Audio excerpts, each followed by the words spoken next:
the YouTube world. It's your boss, Roasted. Oh, the channel.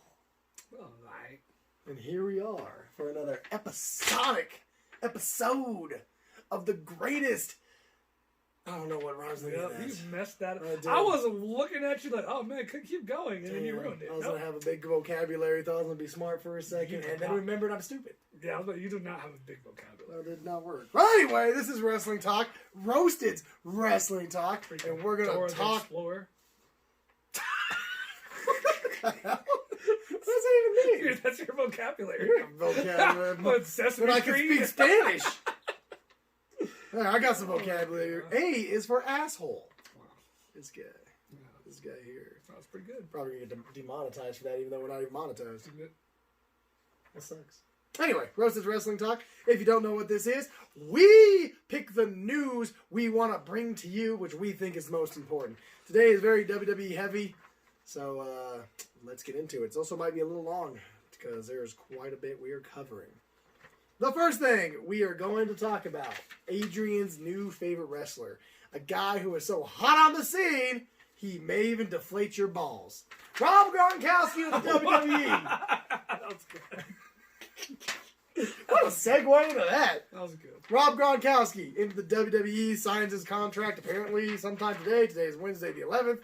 Apparently he has signed a contract going to the WWE. How does that make you feel inside your gut? I think we all knew that was going to happen. Like, if you've been following WWE as much as we do, like, that rumor has been going on for so long. It was just... Yeah.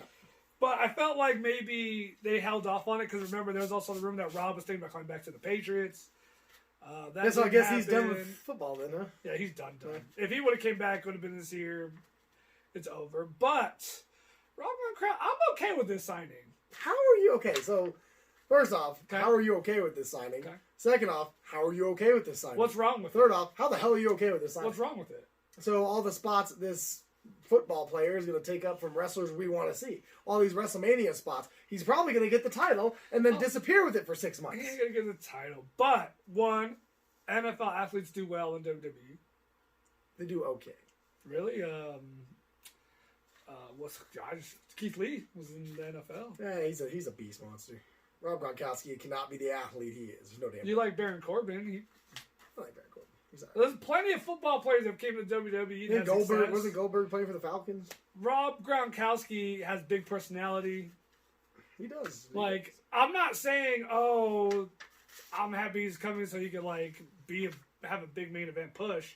But with the right training and stuff, I think he's got huge size. He's fast. He's got good agility. What kind of story do you want to put him in? What are you going to do with him? Maybe he's just like a comedy thing. So is he going to be out for the 24/7 championship with Mojo Rawley, his tag team partner? Yeah, they're not partners no more. But that guy, who is that guy?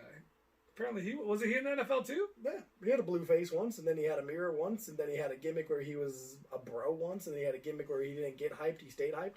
He's a good wrestler.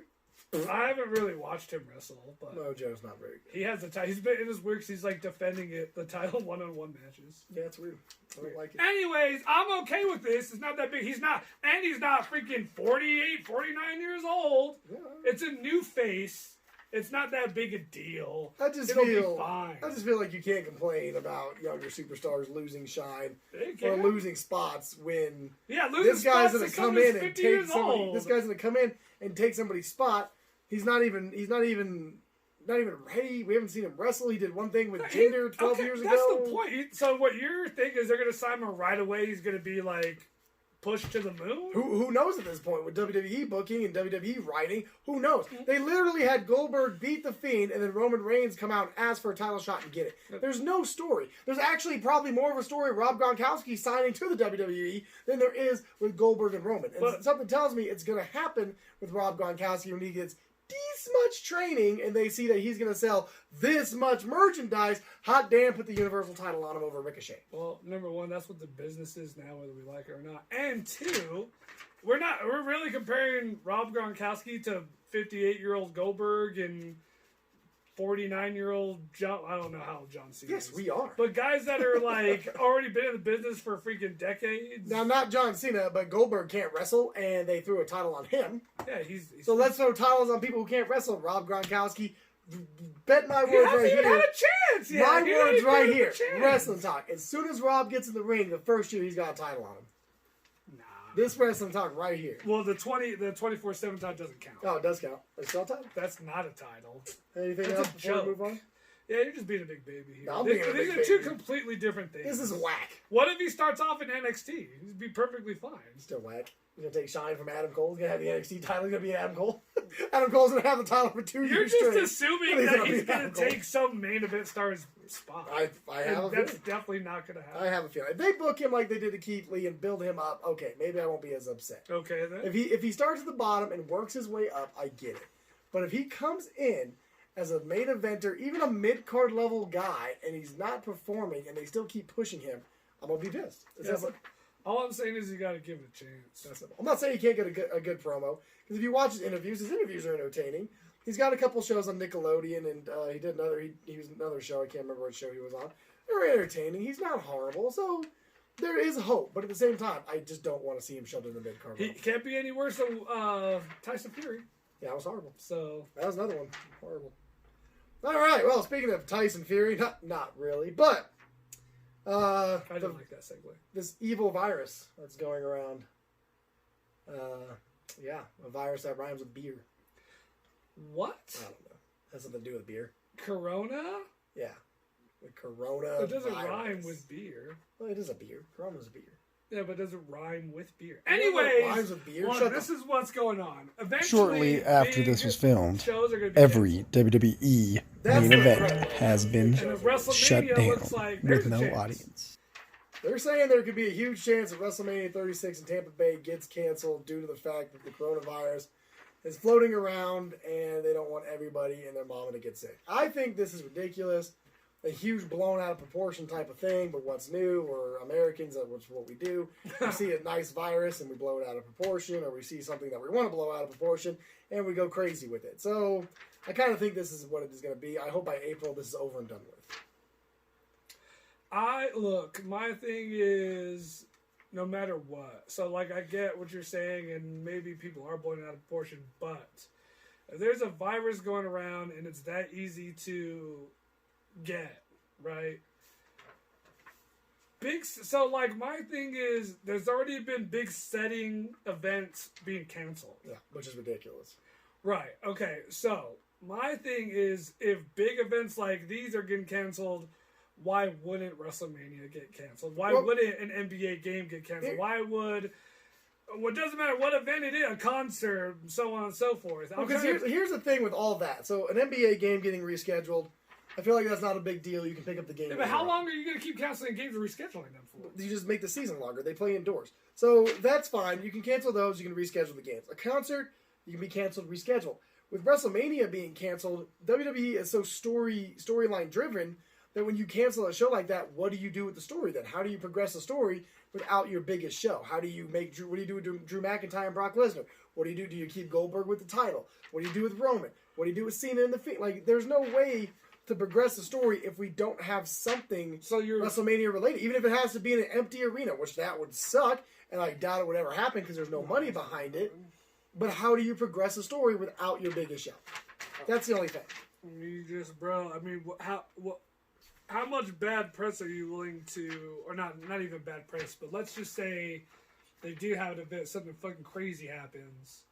Are you willing to risk that type of publicity? So I don't know if you've actually followed anything about this, but literally only 11 people have died in the past couple months from it, and they've all been elderly.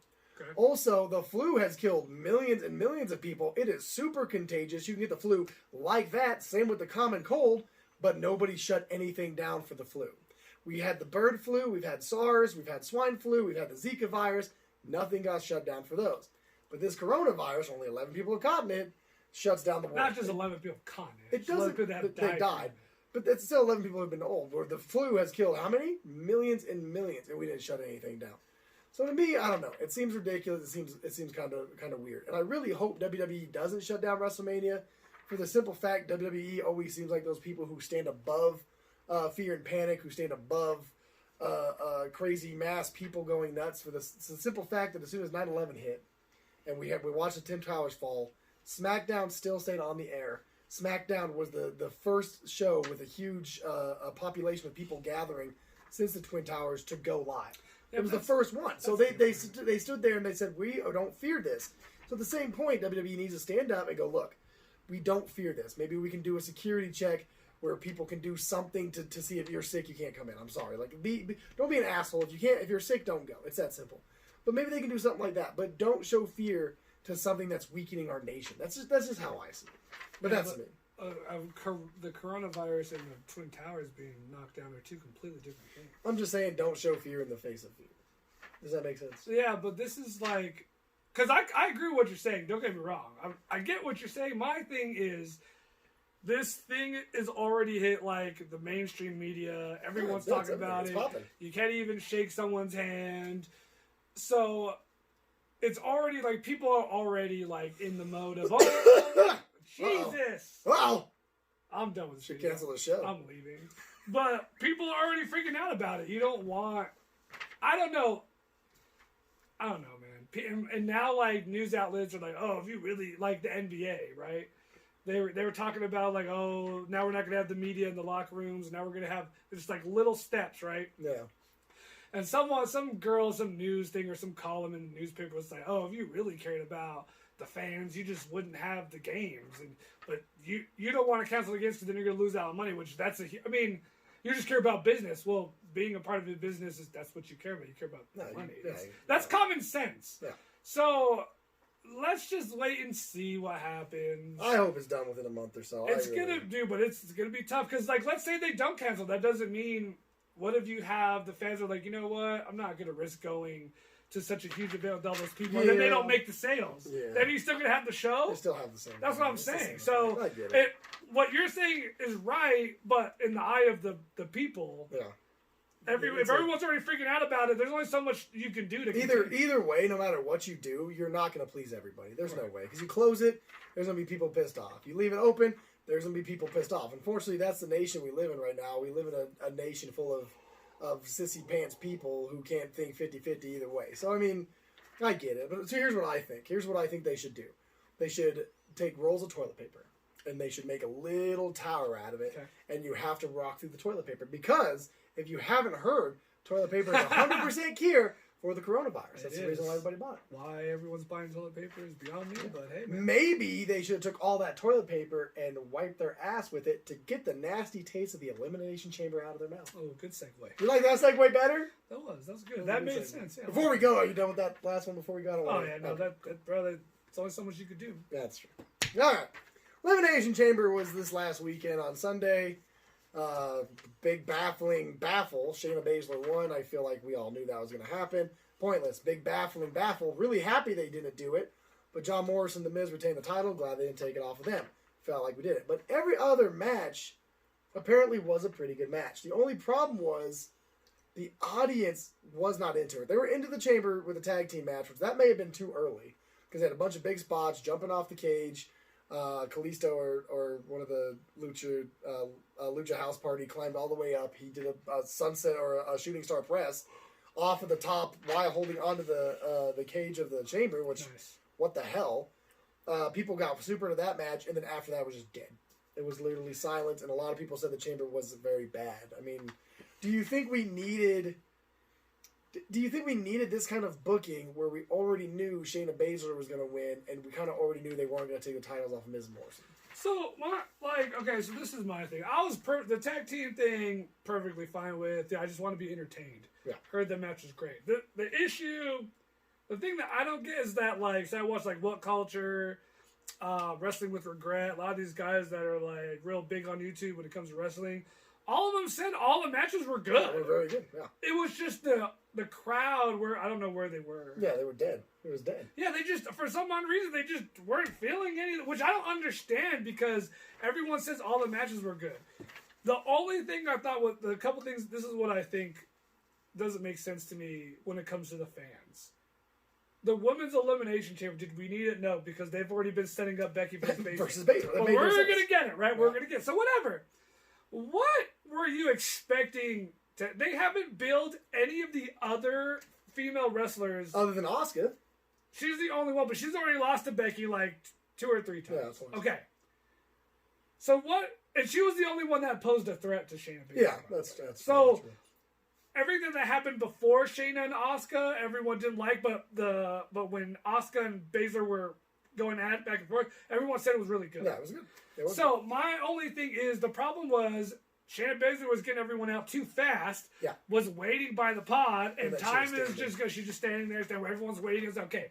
This is the booking to me, and I'm not a Shayna Baszler fan, was perfectly fine. I'm okay with her dominating.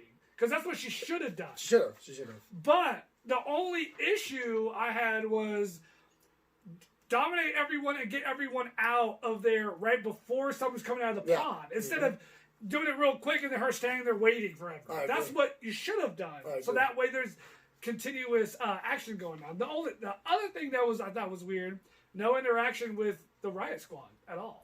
Yeah. So you set that all up and you didn't do nothing with it. Sarah Logan, Liv Morgan, and Ruby Riott had no interaction, no issues, nothing whatsoever. Nothing. Which that made no sense whatsoever. Yeah. You should have had something there.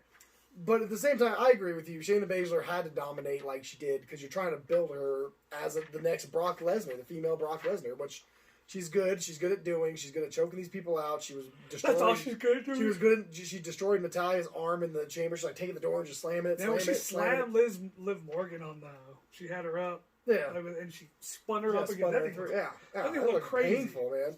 But that's what Shayna Baszler needed to do. I agree with what you said. You should have had Shayna start. Shayna beats the first person, but then she starts playing around with the person. And then maybe a little bit of a comeback, and then Shayna looks up at a timer or something that you had set up. Shayna chokes her out 5 or 6 seconds before the next person comes out. Right. Next person comes out, same thing. Next person comes out, Shayna jumps into their pod, beats them up before they can get out. I think something building like that if you were going to have it. And then once it became Asuka, Asuka should have been last. Asuka and Shayna have a good match. Yeah. I think that would have been a lot is better. kind of what they did. They just didn't spread it out, out the action. Because there was a lot of times where Shayna's just standing there, and it got boring. I mean, it's going to get boring, right? Yeah. Well, I mean, but other than that, every other match seemed to be okay. That was the thing. Was like usually when the crowd's not into it, you expect it not to be good. When I watched the YouTubers talk about it, it was like, yeah, it wasn't a good pay-per-view. Everyone's saying this is one of the best Elimination Chamber pay-per-views they've ever done. Well, I mean, you had AJ Styles getting surprise attacked by Undertaker. Yeah, you had the big spots. You had Daniel Bryan and Drew Gulak, which Daniel Bryan was good. Daniel Bryan is so respected or has some kind of influence in the back. He got Drew Gulak on a pay-per-view because we haven't seen him in like 10 years. You got to see his. Oh, hold on, I want to segue into that. Hold on, I got to segue. I mean, you got the tag team match, which was apparently really good. You got a couple matches. The only match that wasn't good is the War Raiders taking on Zack Ryder and Kurt Hawkins. Though. Yeah, but Zack Ryder and Kurt Hawkins out of nowhere, like that's dumb. No, I agree with you, but it's just a pre-show. Like no one cares about the pre-show. Any last thing before we segue? Not the part that I'm going to talk about. No, go ahead, make that segue. All right, in the Elimination Chamber, you got to see some Daniel Bryan balls drop, like the Raw ratings are dropping. Damn, that was good. Right? Because he missed Daniel Bryan's testiculars fell out of his trunks. Kind of weird. More than once, apparently. More than once. How's that even possible? Maybe his balls are hanging low. Gross. Do your balls hang low? Do they wobble to the flow? Do they shine in the light? Is they platinum as they go? Can you throw them over your shoulder like a continental soldier? Does your balls hang low? Moving on. That was horrible. That was comedy gold, baby. Raw's ratings dropped 27%. It was like 23? 23 or 27%. And apparently they're going to keep dropping, which is really weird because this week Edge returned. That segment was fantastic. Hit a really cool RKO on Randy Orton. That's the best storyline going. Also hit his beautiful baby spear. Yeah, on MVP. Yeah, on MVP. It was really, that soft spear. It was really soft. It was super soft. I like it. It's like Edge wants to spear you, right? He wants to go right through you, but at the same time, he wants to take a pillow and lay it down to sleep. He sells it so like he just cannot wait for you to get up so he can just hit you with a devastating spear. And as soon as he hits you, it's like, oh, I love it. Gentle. I love Edge. Second favorite wrestler of all time. But Raw's ratings are dropping. I mean, they're falling out of the atmosphere right now. Do you think it has anything to do with the chamber, anything to do with the storyline, anything to do with Gronkowski being signed, anything that you can think of why they're dropping? Bro, at the end of the day, and people keep... It's just not a good show. It's just, dude. It's 3 hours long. I know, that's the other thing, too. It's 3 hours long, and I think people are starting to do the whole, like, they start watching it, and they're like, you know what, man, I'm done. Yeah. Boop, change channel. Or, before the show, like, oh, so-and-so's good. Like, Goldberg's going to be here tonight. And then everyone like, okay. And they'll start flipping back and forth. Yeah, or wait till the end. Or wait till the spot happens that they want to see. Because that's when the ratings go. Because when Cena came out and Goldberg came out, the ratings jumped. They skyrocket. So, it's just, at the end of the day, Raw and SmackDown have not been consistently good in a long time. Not only have they not been consistently good, but when you, again, going back to a story-driven company, when you're a story-driven company and half your stories don't make sense, or you just start new stories out of nowhere and then never finish them or never give us answers, I mean, how much can you drag in people? Like, how much can you keep people going? Let's think about Stranger Things. Like, we were watching Stranger Things, and they're sitting there, and they're supposed to get to the alien, and then it just skips, and everybody's happy. But would you keep watching it? No, and you wouldn't, because it skipped an entire part. You'd have no idea what the hell's going on. It's the same with wrestling. We get one story here, one story here. This story skips, never finishes. This story doesn't make sense, and then Rusev is cut out of everything. What sense does that make? Rusev's cut out of everything. What does it make? Oh, bro, I don't know. Just like at the end of the day, it just hasn't been. Like, I think a lot of people agree too. It's just not consistently good from beginning to end, like ever. Yeah, just it's not. Bro, just give me a couple of like really good shows. I mean, and now it is starting to affect the really good segments like Edge and Orton, like whatever. I don't know really what else they have going on. It's really that great. AJ Undertaker. I mean, yeah, that one's all right. But like, do we know why Undertaker's doing it? We don't even know why. So until we find out like the reason why. Well, see, that's intriguing. I mean, that's intriguing. Right? No, I'm just saying that is good. I'm just saying I just want to know why. Yeah. But Brock Lesnar, Drew McIntyre. Yeah, but Brock he's never there. Yeah, he's not on the show. show. So you know what they're doing? They're just having Drew squash everybody. Yep. I don't mind it, but like I don't want to see that every Monday. Like it is always in the middle of the show. Yeah. Like just randomly Drew versus MVP. Like, what? I don't. Drew versus Yoko Loco. Like it just doesn't. He's just squashing everybody. Oh, Ben picking it up. So it just I don't know. It's a little weird, but I how can they bring him back up? Make it a 2-hour show? Bro. Make the story more consistent? Just I don't know. Honestly right now, I don't know what you can do. And I'm not buying this whole, well, Paul Heyman's running the whole... No, he's not. No, it still goes through Vince. It still goes through Vince. Oh, it's still too many people with their hands in the pot as far as the story writing goes. So I just don't see it changing, bro. Yeah. You're going to have your high ratings a week. You're going to have your low ratings for a week or two in a row. Maybe it goes up a little bit the next week and then back down. Yeah. It's always going to be that. But it's the lowest ratings drop without a big event playing at the same time. So there was no other sporting events, nothing else during the same time as the show. There's no reason for it to happen. And it dropped 23. I think it was like 23%, which is like the biggest drop. Yeah, the biggest drop. On a day like that. Yeah, it is. It's intense. I mean, 23% is a lot. It is a lot, but I severely doubt it affects, wrestling or WWE at all right now because, they make so much money. They get their ratings somewhere else, whatever it is. But this is what needs to keep happening for us, hopefully, to progress off these crappy storylines. Hopefully, for us to progress on consistent storylines. For us to have an understanding of what's going on both shows. Because, like we said in multiple shows, if you guys keep watching, they're going to keep feeding us the same crap. They're going to keep feeding us Goldberg. They're going to keep feeding us Undertaker. They're going to keep taking spots from people we want to see. But now the ratings are dropping. Maybe they have to wake up and go, "Holy crap! We just dropped 23%. Is this why? Maybe we can change it out." This is what has to happen. So the only thing I'm kind of concerned of, and I don't think it's happening right now, is that there's going to be a point where there is too much wrestling and people get burnt out of wrestling. I don't think that's happening right now. I really hope it's not happening. But again, you never know. There's a lot of wrestling right now. Yeah, man. It's a lot. There's so much wrestling, you can almost call it phony. Yeah. No, not a good segue. Well, what are we talking about? Bret Hart. We're going to talk about the excellence of execution. The best there is, the best there was, and the best there ever will be. Bret Hart talking some stuff about Hulk Hogan. So here is the quote. Why don't you set it up? I'll give the quote. So I guess there was a Q&A. That's a question answered. Someone must have asked Bret Hart about Hulk Hogan. Which I feel like a lot of people do. Everyone always wants to ask Bret or talk about the WrestleMania where he was fighting Yokozuna and he lost because he got cheated. and then Hogan came out, and Bret gave his blessing to Hogan to fight him, which is like the stupidest. Yeah. It was the stupidest ending to WrestleMania. And apparently Bret didn't like it and didn't want to do it. No. Because what was supposed to happen was Hogan and him were supposed to, I guess, wrestle. Hogan was supposed to win, and then Bret Hart was supposed to get the win back and win the title from him at WrestleMania. Yeah. Hogan didn't want to because Hogan says he's too small. Hogan's a... Go ahead. And then... Yeah, Hogan's Hogan. But then Bret Hart apparently went on record saying, and excuse my language, I don't know why we say it now. Because you already cursed him out. He said, Hulk Hogan is a phony piece of shit. So how do you have a piece of shit that's phony? Like, do you just get, like, the fake plastic one? I don't know. But essentially, yeah, that's what he said. Before that, I think someone asked, he was like, oh, do I like Hogan? He's like, no, I don't like Hogan at all. Which I could see that. I mean, those two... Bret Hart was a guy who would help you get over, but still seemed like he had a huge ego himself. But Hulk Hogan was just an ass. He didn't want to get anybody over. Who looks at somebody and goes, oh, you're too small, you can't beat me. In what world, man? Like, Hulk Hogan is, yeah, he's a big guy, but you're telling me if Tito Ortiz in his prime went to fight Hulk Hogan's winning that fight? No. Tito's going to kill him. Tito's a professional fighter.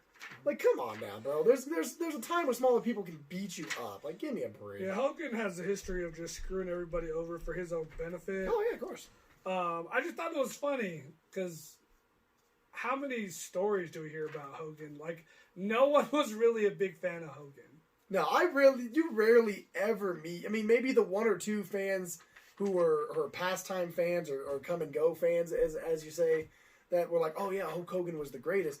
But like real wrestling fans, hardcore wrestling fans who've been watching for years and years and years, I've never seen anybody put Hulk Hogan in their top 5 ever. Have you?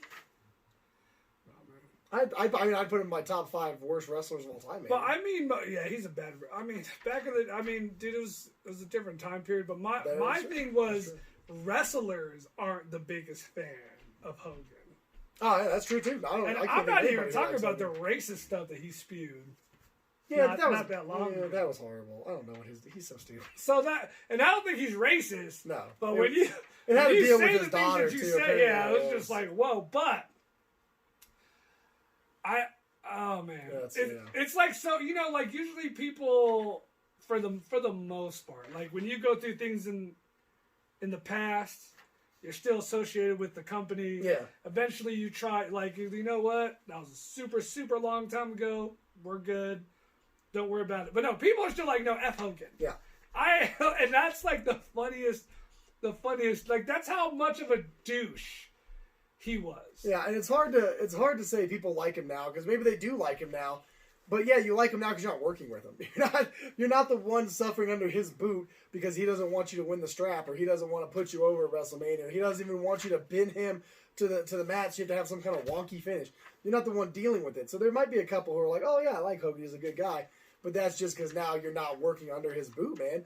There's so many stories about how he treated people and how crappy he was and how he never wanted to work with anybody, man. Like, it is what it is. Hulk Hogan was one of the biggest names in wrestling ever, but at the same time, you don't have to be a dick like that, man. It's just so fun. Like, the older we get, the more stories you hear. Oh, the more they come out of nowhere, right? Because, dude, when I was young, I mean, I hate to say it, but Hogan got me into, like, that's why I started watching wrestling. He was the biggest thing ever. I ate my vitamins, drank my milk. Yeah, so it's just like, make him strong. So it's just like, it's so funny. Like, once you get older and you really like understand. I mean, now, before there wasn't kayfabe. Yeah, there was kayfabe to the match. And now there's absolutely no kayfabe at all. You know everything that's happening backstage. Yeah. You already know what's going to happen, what the plans are for next year's WrestleMania, what the plans are for this and that. So it's just different time, but it's just so funny because it's just like Hogan's, it's just so constant. Yeah, it just keeps going. I'm still, like, I get it. I understand why he's still with the business, but sometimes it still amazes me they let him be with the business. And I mean, most of the time we only see him on the Saudi shows. You might get a Raw or SmackDown once a year, maybe, and it's mostly the Saudi shows. I get that because the Saudi Arabia people are drawn to Hogan. He probably is a big draw for them, but it's still, for some reason, I don't know if it's just me, but it still kind of amazes me that everything you hear after everything he's done, he's still with the business. It still kind of shocks me. But when he comes out, he gets a huge pop. Oh yeah, every time. But they keep JBL around, so they he's a piece of trash, dude. But Hogan couldn't lace Bret Hart's boots. He could not. There's no damn way, man. He couldn't lace his boots. The excellence of execution versus the excellence of keeping you under his boot. That ain't gonna happen, man. Great stuff. Speaking of excellence of execution, the best there was, the best there is, and the best there ever will be, AJ Styles. I love him. He's really good, right? He's really good. So he was on WWE backstage, and they were asking him about what wrestlers he thinks are getting a lot of momentum and being pushed. His comment were about Cedric Alexander and Ricochet. He said, "These guys were high for a moment. I got beat by Cedric. I might have got beat by Ricochet as well. Like, it's okay. We're going to get there. I see these guys on their way up, and just because you're on the downturn doesn't mean you're not going to come back up. We just gotta wait our turn sometimes. Even in WWE, you just gotta be like, okay, it's not my turn. It's somebody else's. I just gotta wait and do what's best with what I got." I agree with him 110%. Do you really? Now, do I like it? I don't like it. Because in this day and age now that we're older and we see guys differently, someone like Ricochet, I'm like, he's like the best, most exciting star in the ring. Why wouldn't you push it, right? Him and Cedric. Cedric was very good too. But my thing is, it's true what AJ says, because again, we've discussed before, there's so many wrestlers on the show. How can you push every single one of them at the same time? You just can't. Even for a 3-hour show, which we think is too long, it's still not long enough to push it's not long enough still. Yeah. So, now the other issue I did have was I thought Ricochet was kind of getting a little push. He was going to fight Brock Lesnar, and he squashed him. Okay, and then since then he hasn't really done nothing. Nope. But I can see what AJ said. Like, look, it's just not their turn yet. Because I think the question was, who do you look at? And like, okay, that's the future star. That's the future of the business. Yeah. He said Cedric and Ricochet. Cedric, I don't know. Ricochet, yes, 110%. Oh, yeah, for sure.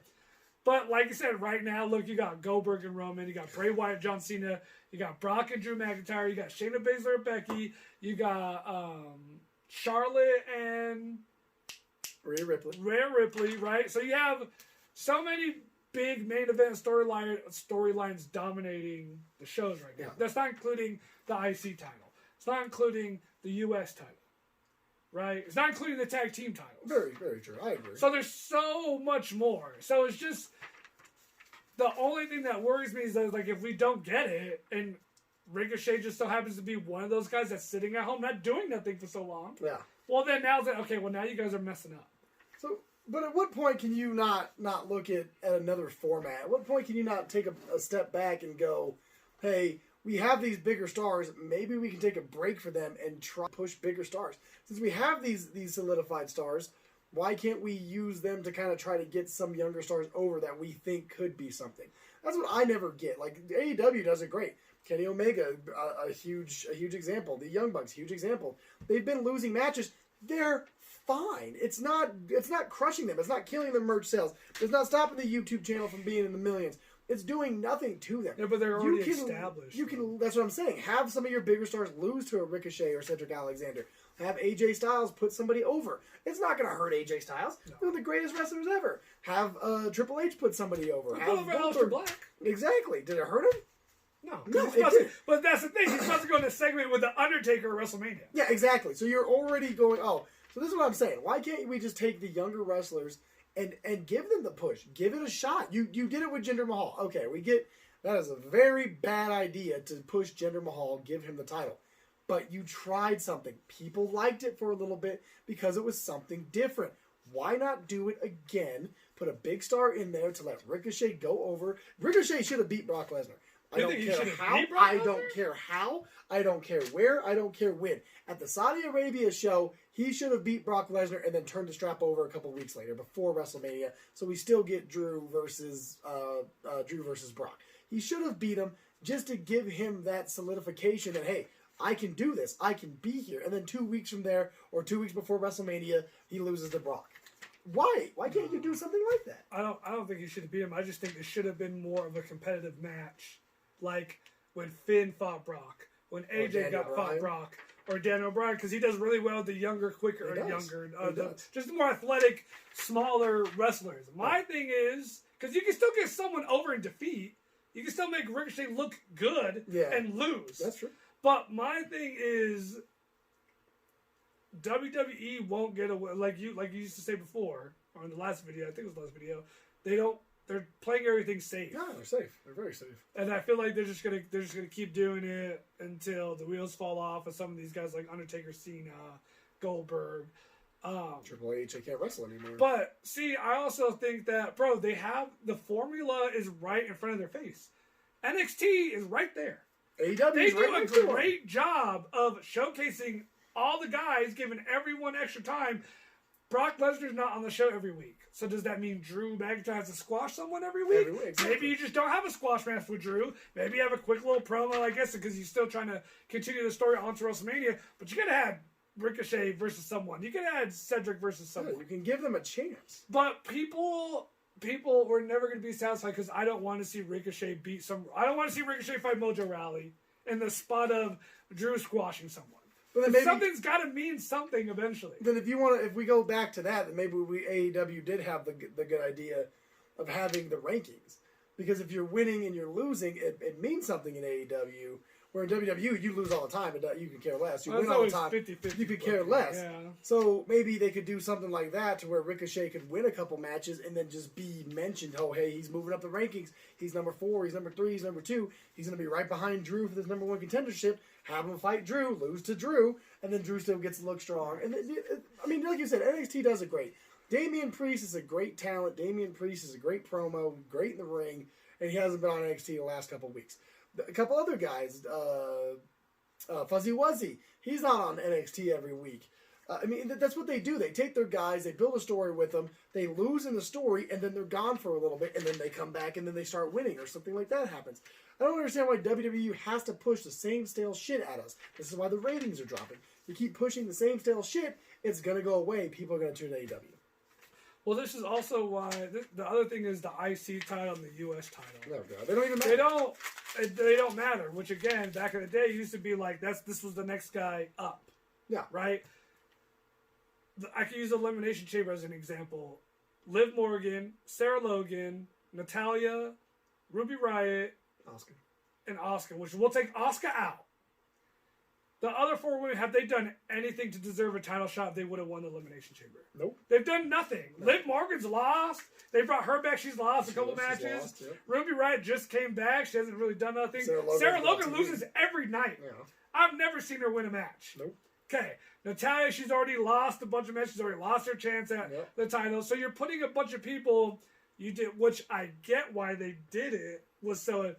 You didn't want to put anyone established there for Shayna Baszler to choke out. Yeah. But you put a lot of... they're not no-names, but a lot of no-name contenders that are not contenders. Yeah, they're not contenders. That's like a Royal Rumble. You have Shawn Michaels and British Bulldog start 1 and 2. Everyone that came in after that, you knew for a fact was not going to win. Yeah. So British Bulldog and Shawn Michaels went through the whole thing. But see, the Royal Rumble makes more sense than the elimination. Every random people in the Royal Rumble makes more sense because you need 30 bodies to fill. Everybody. But also, that's just a chance. That's just a random chance to get it. The Elimination Chamber is supposed to be set up against the hottest competition. It's 6 people you are picking who should be in contention for the title. The Royal Rumble was a random people. Whoever the hell draws a number is getting in. That's great. That's what makes the Royal Rumble so great.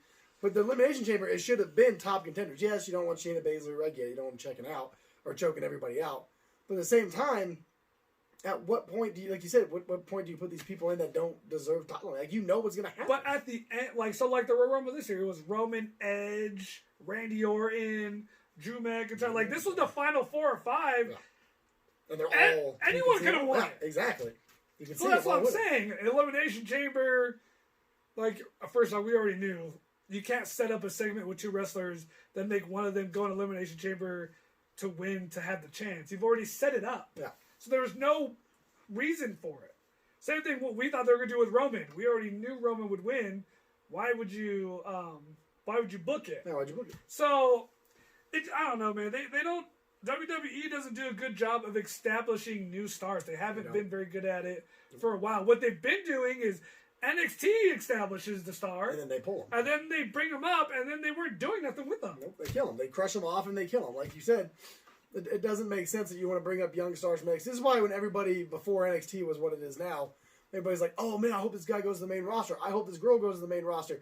I never wanted to see anybody go to the main roster. And I kept saying that. No, don't let them go to the main roster, because as soon as they go to the main roster, they're dead. They're gone. You're never going to see them again. You might as well put their face on a milk carton and say missing, because that's what's going to exactly happen to them. And that's what's happening. It's exactly what happened. I think it was more of like, ooh, I want to see Finn Balor move up and go against Seth Rollins, or go against Kevin Owens, or go against John Cena. Or that was the main reason why. But, I mean, it's different now. NXT is its own thing. They're doing a great job. But they're not doing a good, like, I think NXT guys are still going to move on to the new roster. Like, I really think Adam Cole and Undisputed Era are going to move, because no, they won't, because Undisputed Era won't be a thing anymore. That's the problem. But my thing is, how long can you keep that group together on the show? They've already accomplished everything. The Fish and Kyle O'Reilly have won the tag team titles like 5 times. They've main evented. They've done every pay-per-view, war games, all this stuff. What more could you accomplish there? And Adam Cole has been tag team champions with them. He was the North American champion, and he's had this NXT stuff for how long? What are you going to do with him after he's done? Like, there's nothing left for him to do there. That's true. I mean, I get it. They need to do more with NXT, but I don't know what else you would do with it. I don't. But is what scares me is that once they do, they're gone. They don't do nothing with the talent. Ricochet. If WWE loves Rey Mysterio so much, they keep putting him in these prominent storylines. Nothing against Rey Mysterio, because it's amazing what he could do at his age right now. But Ricochet is like 10 times better. Is 2.0. Yeah. And you don't do nothing with them. The issue is, if you want to sit back and try to pick apart what you can find wrong with Ricochet, and you can find with Cedric, and you can sit here and go, their promos are bad. They're bad at promos. It may not even be they're bad at promos. What's really bad is somebody sits here and hands them a paper and tries to talk for them. Like, if somebody came up to us right now and was like, here's how Roasted's Wrestling Talk is going to go. Read off of this. I wouldn't be the same me. I wouldn't be as energetic. I wouldn't be able to bring you fast stuff off my mind. Same with Adrian. It'd be hard to read off of and then try to put what they put into our own words. It doesn't work. That's why bad promos happen, is because people are feeding what they think you're going to say. And it doesn't work all the time.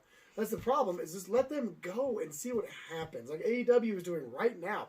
Look at AEW. That is the perfect prime example. They are letting the people go. They're letting them create their own stories. They're letting them do their own things. Darby Allin's making his own videos. John Moxley's doing his own thing. Jericho is hinting at leaving, which that was the smartest damn thing ever. If I lose, I'm leaving, because he has a tour coming up. Everybody knows the tour's coming up. He wins and stays. It's the craziest things ever, just like that. But they're letting the wrestlers progress the story. Why can't we see a little bit of that? Just this much on WWE. Why can't Vince see it yet? Like, why? What is stopping him from seeing it? I don't think he doesn't look at his show the same way AEW or NXT does. I don't think he looks at the show the same way he used to at all. I think he just thinks about safety and money. He he really looks at it like, look at all the having rankings and people being number one contenders. It doesn't matter. It's entertainment. I'm just trying to entertain you with random crap.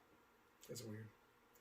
Well, that's going to wrap it up for us, unless you have any final thoughts on this subject or anything else. I think Nia Jax. Who?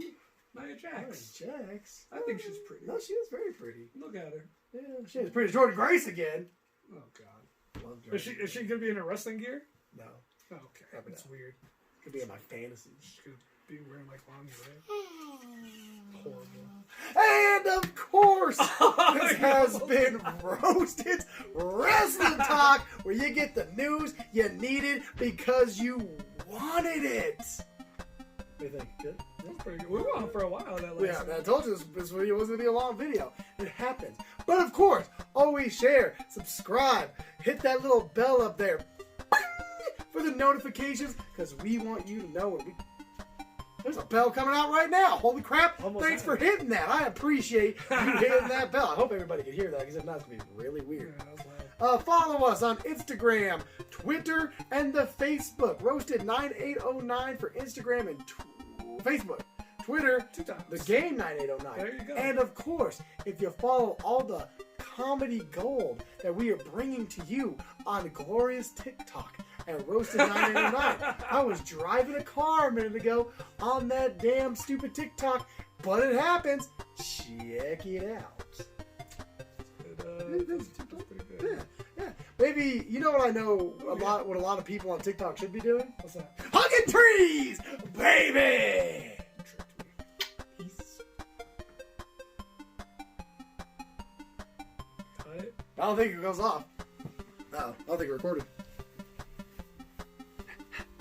Okay, bye.